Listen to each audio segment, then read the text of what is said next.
Hello everybody, this is Sheea from Maui. I'm in Kihei, Maui right now, right after my Wailea beach walk. And I was really inspired to share with you a concept that's dear to my heart, that's, tantric as well as, just relationship material for better success, especially in kind of this volatile, really important period of when you're just starting a relationship or just starting the sexual portion of the relationship. And so many times that's what goes awry. And even those of us who have been highly trained in communication skills and Tantra, like myself, find myself getting rusty at times if it's been a while, because it's sometimes you're not starting a new relationship or a new sexual portion of a relationship, except for every few years or something. And if you're single and sovereign like me, otherwise you're married, and then these concepts I think are just what I'm going to share are really important to know anyway, because it talks about how men are rigged and how women are rigged, and where often the kind of mismatch happens as far as the unfolding of the sexual part, especially because this is where so much damage happens, and it just breaks my heart. I and most women I know have our trauma stories around sexuality, and feeling used, or feeling like things went way too fast, and then like not really knowing how to set it up for success and communicate. Because as women, it sort of puts us in a position of having to put a damper on the moment. Instead of being in the flow, we're going, whoa, slow down, like that's too much. And so it's just, we got to just laugh about it at some point, I think, because, men, we talk about them being like race cars and women being like slow cookers. So, you've got to come somewhere either in the middle, although I will say in this particular case, you kind of have to go with the one who needs to go slower, because otherwise it just, there's backlash. And then the guy, I think a lot of times is like, well, wait a minute, I thought things were going great, and now all of a sudden you're having all these issues. And it's just because usually I have found that women don't speak up, as much during that time period. We're not wanting to, like I said, throw a wrench in things or like dampen the romantic moment, but at the same time we have to be true to ourselves. And if things are moving too fast, there's going to be backlash, and there always has to be like this backpedaling that happens. And guys aren't as sensitive to this, but women go through so much, especially when they've given a piece of themselves in that way, whether it's their heart or open themselves sexually to a man. It's a big deal, especially if it's, consummation and something is coming into our bodies. It's a big thing. It's not something we take lightly. And so I wanted to talk about that and how to have more success with the opposite sex in this department. So men and women, you're both going to benefit from hearing sort of as I analyze and break it down, because this is where it tends to go awry. And then I think females suffer more over it than the males, and that's why we have so many scars around it. And then it just makes us guarded after that. And or in my case, I just avoided it because I didn't want to deal with it. I just found that guys just move too fast, and it's like, I can't do that. And so at least that's how it was, before I got my skill sets. And so if you haven't been trained in Tantra and communication skills, like with compassionate communication in VC, this is definitely for you. And I'm so honored to share, just from my journey and from those that I have counseled, because it's so important. So this is how it goes. Women, I think we need to become more confident and comfortable with having a discussion before just surrendering to the male. It's really important for us to get used to the fact that we're empowered women who are committed to being true to ourselves and to what works for us, especially in this particular area, and to be committed to yourself and committed to communicating it to your partner so that he can have success with you. And guys, this is where you can assist us, because it's not easy having this talk before engaging and moving a relationship forward into a sexual relationship.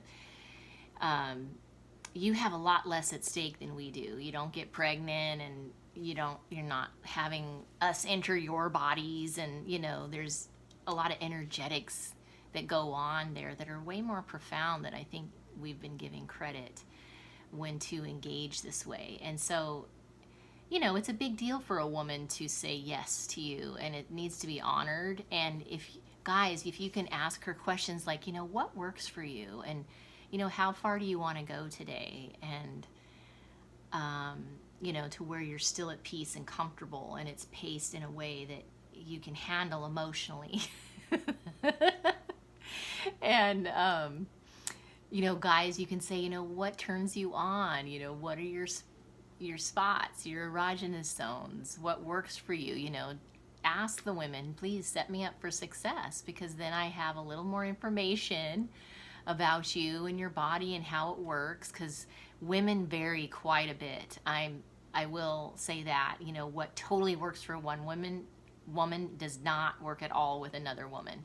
And so many women, I think it's half or more than half now, have had some kind of serious sexual trauma in their life, or sexual abuse, or whatever form it comes in, that it makes it even that much more complicated, because she'll have triggers around certain things. So anyway, so women, I think we just have to get used to the idea of setting up our man for success, and really explaining, hey, this is how far I'd like to go today. And so, we have that old adage about getting to first base and second base and third base and home run kind of a thing, which, to me means first base is kissing, maybe second base is making out, necking.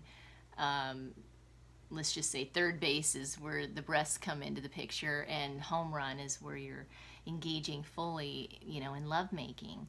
So usually one of those steps is enough per time. Every woman's different, but as much as we would like to be able to move as fast as you guys do, emotionally it can be very overwhelming, and things can get out of hand really fast, and it doesn't end up working out in the long run, because then she has that backlash moment, and she'll hide it at first, and then it eventually comes out, and then you're like, whoa, what happened? I thought we were doing good, and got the guy's all happy, I guess, thinking that he scored or whatever, and yet she's like, geez, he just ate the whole cake in the first date or whatever it is. So we need to find a common ground here. And so women, I really encourage you, inspire you to say, hey, this is how far I'd like to go tonight. That's enough for me to manage, successfully. There's no rush. If he's just wanting to get in your pants and pushing you and not honoring your boundaries, then he doesn't deserve to be with you. And it's up to us women we're the ones that really have to be, we have to have our voices. And guys, you have to honor that, because otherwise it does put us in a position where we don't even want to deal with it. Listen, if you're going to fight me on it and you're not going to honor my boundaries, then I'm just avoiding you. And I did that for years. I just got so sick of it. And I realized that, there's a lot of education that goes into two people engaging. You have to know them well enough to, and know what they like, and what does turn them on. And then you have to, especially the women guys, learn her body, and that takes time, because our bodies are all rigged differently. Our anatomy is even different. Our G-spots are in different places based on what anatomy type we are, according to Quadoshka. That's the Native American Tantra that I love the best. And You can get the Kwadoshka book, and it'll tell you all about the different types of men and women. So,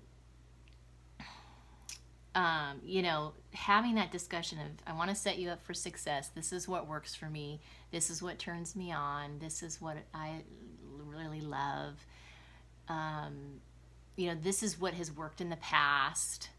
And especially when it comes to the pleasuring portion, because we all have our own little rigging as to what gets us there. And I find, you know, for myself, for instance, and I think this is a really strong truth among women, whether they're in touch with it or not, at least for many of us, because I guess there's half of us that don't release during lovemaking. It just doesn't hit quite the right spots. And you know, if you're aware of where your G-spot is, that always helps. That could take some education through the Kwadoshka. They have seminars and whatnot. And, you know, I find that for me, I have to have full presence. And that's the baseline of Tantra, is full presence when you're with the person. You can't be distracted, guys. You can't be wandering off in your mind, especially when you're pleasuring her, or she won't be able to come and doesn't really know why. And I had to figure that out on my own, where it was like, gosh, you know, it seems like everything we're doing right, and yet I cannot seem to get there. And it was because he was wandering off in his mind and distracted. And, you know, it's like my divine feminine demands full presence. Otherwise, she can't get there. It's a partnership thing, and if he's off in la la land in his mind, then I can't work with that. And so there's a certain amount of focus and presence that needs to be there, and of course it would need to be there. That's just a no-brainer. And also too, sometimes slower and just that strong presence and energy for me is kind of a good default, because I think I've often had to say, you know, slow down and just get present, and then it doesn't take very much at all to get there. But if it's like fast and furious and he's kind of distracted and there's just too much going on and too much movement, you know, it's like, whoa, let's just slow down and be present and focus. So anyway, girls, you may need to, and women, you may need to educate your guy. He can't read our minds. He hasn't been educated, most likely, unless he's been to Tantra courses. And even that, I've never had any of them discuss this particular thing. So I think it's a real need to share, you know, how can we have success in communicating with each other before we engage? And, you know, as to what works and how our bodies are rigged, because otherwise they're just in the dark and they're just trying different stuff and they're hoping it works and they're hoping you like it, and they may be going off the information from their past girlfriend, which isn't at all what you like. So, and guys, like I said, please ask questions. Like, if you're going to set her up for success so she doesn't have backlash and emotional falling out around it all, please, it's in your best interest to make her feel safe and to where she feels like she can trust you, because then you're going to get way more in the end. Because there's nothing worse than a woman being tense and not feeling safe and not knowing if she really can trust you, and feeling like she's taking a big risk, and, you know, and then just disappearing because she, you know, it was just not honoring her well enough. So I hope that's helpful. It's definitely where I've noticed the most fallout happens in relationships, in that new stage, you know, and in the new transferring into dating, into the sexual piece. It just amazes me how it's like our old programming just didn't talk about it enough. Like, we're not communicating enough. And of course, this goes both ways. Guys have to do the same thing. Like, guys, you might say something, hey, listen, you know, I'm well endowed. It takes me a little bit more to get there. I have to use a little bit more power to reach that, you know, that release point. And you know, I favor this particular position, and I really enjoyed this position because of this, and, you know, all the things that, or, you know, I'm really ticklish here, or you know, this is my erogenous zone, so if you know, massage me there, that really works, you know, all that kind of stuff. So set each other up for success, because otherwise it's just a crapshoot, and, you know, it's just a huge risk, especially more so for the woman, because there's no way you can learn her body in one night. So she's the one that's really kind of on the disadvantage around this, and it's all just so much energy and emotional too, that you know, it's just too much for her to even just like go all the way, and yet that's often, guys, where you want to go the first time, and it's just not very realistic. It's not very emotionally sustainable, unfortunately. So I would work more so on creating trust, creating safety with her, so that she does want to open up and blossom, because you can't force petals to open. You can try, and then they're all damaged after, and then you wonder why she's not into sex as much as you. So that's the word for today.